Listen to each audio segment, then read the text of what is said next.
So hello everyone, I'm back here today with you, and of course in conversation today with me is Gautam Kumra, the head of Mckinsey in India. That's his official title, but for me he's a dear friend, somebody who I've known for a very, very long period of time, and also someone who I very, very, very often turn to for advice. And Gautam has this amazing optic of multiple industries, and he's able to have conversations, meaningful conversations with partners, and I'd like to believe I'm a client for him, but also a friend. So Gautam, welcome. Thank you for joining me in this chat today. Oh, it's a pleasure. It's a pleasure, Umang, and wonderful. It's a pity we can't do it in person, but nevertheless, I think we're all getting used to this format. Looking forward to it. Super, very good. Gautam, let's start with the Uber picture, right? Lots of people talking about the economy, a lot of people, and you're probably closest to this, Gautam, and we'd love to hear your viewpoint on just what's happening with the economy. Where do you think we're headed? And then maybe into, we can just move into some industries and which are the ones which have taken the biggest hit and etc. during the lockdown. So, Gautam, what do you think of this? Look, I think the impact, Umang, a lot has been said, but the impact, at least on the Indian economy, I think has been profound. I think we have all seen, in the first quarter with a 24% decline, I think we were literally the worst performing major economy in the world. And I think it is now a consensus that India will probably have somewhere between 9 to 11% reduction this year. That's dramatic. Just think about a country that, by the way, has grown at 6.8% for 2 decades. And even, frankly, since our independence, we have never been in the negative zone. So this is the first time in the history of independent India that we are faced with a negative GDP growth. And the implications are dramatic, Umang. I think just to give you a sense, if we have to keep all people employed in the country over the next 10 years, for example, we need to have almost 8.5% economic growth. So imagine minus 10 in the context of this country needs to keep people employed. So it's a massive, massive impact on multiple counts. So it's interesting, Gautam, one of the things that we realized in pharma and healthcare when we were going through the lockdown is just the vulnerability of the industry with respect to a footprint, right? A footprint of people who we had to keep employed, right? A footprint of factories, a footprint, of the whole supply chain. And the latest trend is an antithesis to that, which is automation, right? A lot of people are now up on this whole automation thing. And I happened to attend virtually, of course, Tesla's battery day yesterday. And it was amazing because, Elon's vision for the battery day was just to talk about how sustainability is important for the planet. And therefore, the batteries that drive the electric cars and that will eventually generate power are the most important things. So what do you sense, Gautam? And you have this dual challenge of economy and jobs, and you have this other thing, the opportunity that's coming up in terms of automation. And I know there's a lot of thinking that's happened within Mckinsey with books like The Second Machine Age and stuff like that. Where do you think this is going to balance out in the end?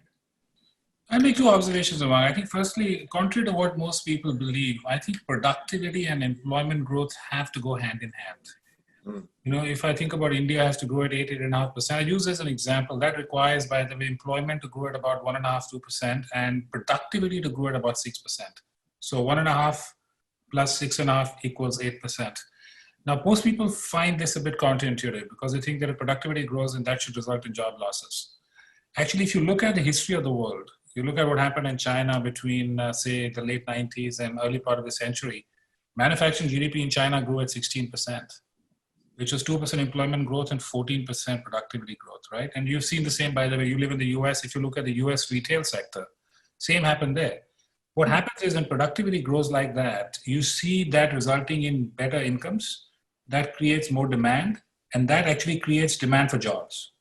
So you might see some lag, right? So that's the first observation. Second is, of course, automation will have profound impact, right? Globally, in fact, we sense that 2/3 of the jobs will get automated to roughly 30% or so. So when you look at the movie, it's going to have dramatic impact. But I think it's a question of how the world and companies respond, right? Through reskilling. And frankly, I do believe that it's not all bad news. I do think that actually that will have the same kind of productivity impact that we've seen in the last 2 decades. And I'd agree with that, Gautam. I think we're seeing the same trend within our industry, and a trend where productivity and employment go hand in hand. I think there's a little bit of a yin yang there, and yes. people have tried to look at it as one versus the other, but I think they really go together. And one has to find that secret sauce to move to create jobs as well as trying to make them a lot more productive. By the way, if you look at the automotive sector, I was thinking, Umang, I know the sector that's actually in massive distress at this time. But you look at what companies like Maruti Suzuki and others did when they came into India, right? You look at the 2000 to 2010 period. Some of the large players like that, they created a whole ecosystem. They drove productivity in the sector, that drove employment. So I think we have to get over this thing. I think productivity is good. Absolutely. I agree. And I think this is pretty much becoming the mantra, Gautam, across the thing. We've seen it as well, that, productivity is a super important glue for organization sustainability and success. But I want to ask you, Gautam, from your optic, how do you think industries are pairing up on this? Obviously, auto, you mentioned, was the worst hit. Travel is another industry that's hit really hard.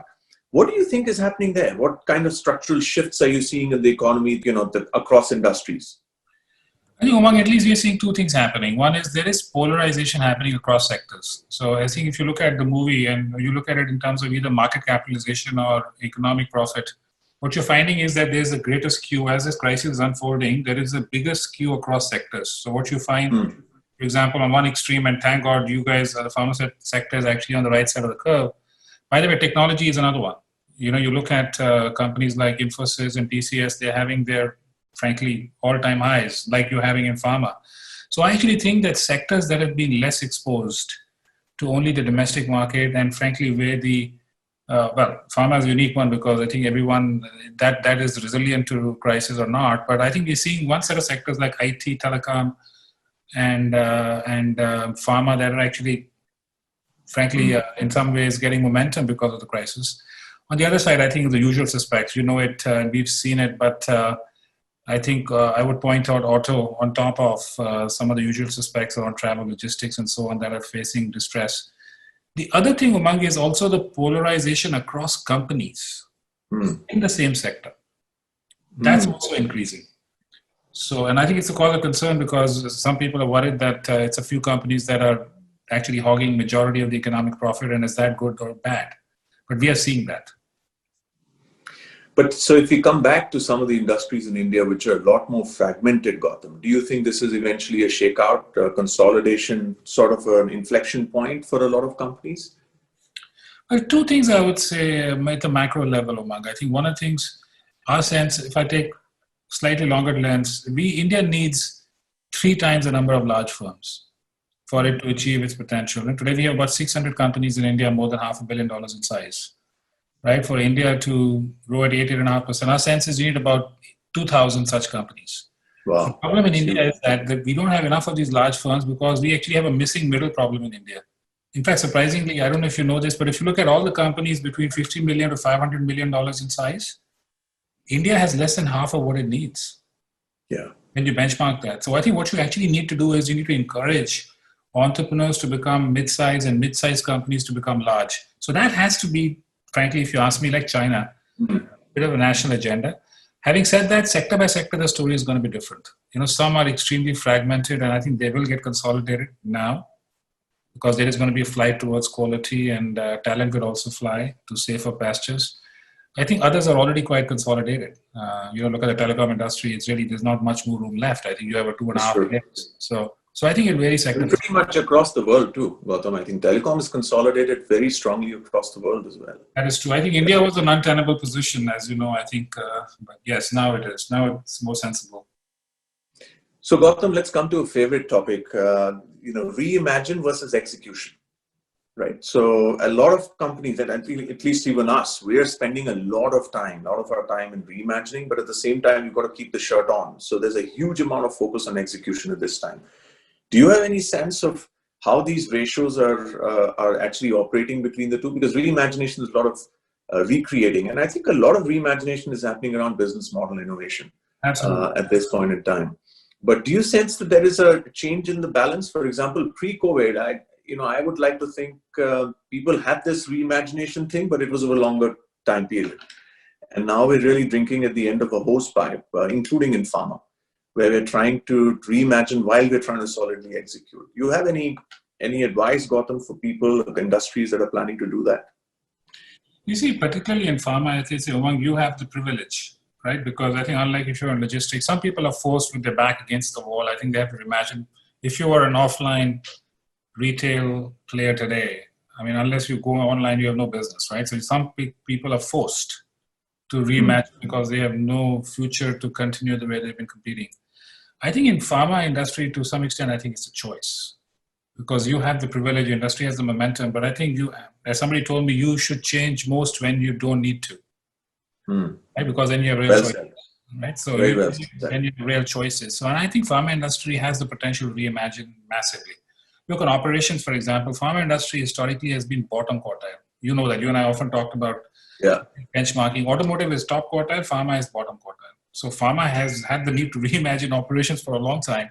And maybe this crisis is forcing it because you can't, you have to run at 40% manpower. You have to be contactless, contact-free, supply chain resilience, and all of that is forcing the pharma companies to reimagine. I think on the front end, look at what's happening with all the digital ecosystems. Yeah. So much value. Right? So I think it'll be a wasted opportunity if pharma companies don't find a way to participate there. I'd agree. And I think at least within Cipla, we're trying to push this envelope on reimagination quite significantly. And one of the things, Gautam, that I've found is that the patient ecosystem, the end user ecosystem, as you would, whether it's patients or doctors in our case and consumers in the other industries, I think that's going through a very fundamental change. Absolutely. Right. And the question is really about relevance. If you don't really innovate and transform your business model, you, as I keep saying, you would be Amazoned, right, at some point or the other. And I think the key among what is interestingly not clear is that who's going to really take that cake away. You have a real competition going on between, if you will, the pharma companies. You've got the hospitals venturing into that space. You've got the Amazon and the Googles of the world. You've got, frankly, the distributors who want to extend now beyond distribution and B2B to B2C and so forth. So what I think is interesting is that there's a dance going on, right? Yeah. And I think everyone is eyeing the same pie. But I think that is where the holy grail is. And I think my impression is that ultimately, when the dust settles down, I think you're going to have 2 or 3 major players in each one of these ecosystems. Health will be a big one, right? So there will be 2, 3 mega players, and then I think there will be perhaps others that affiliate with them.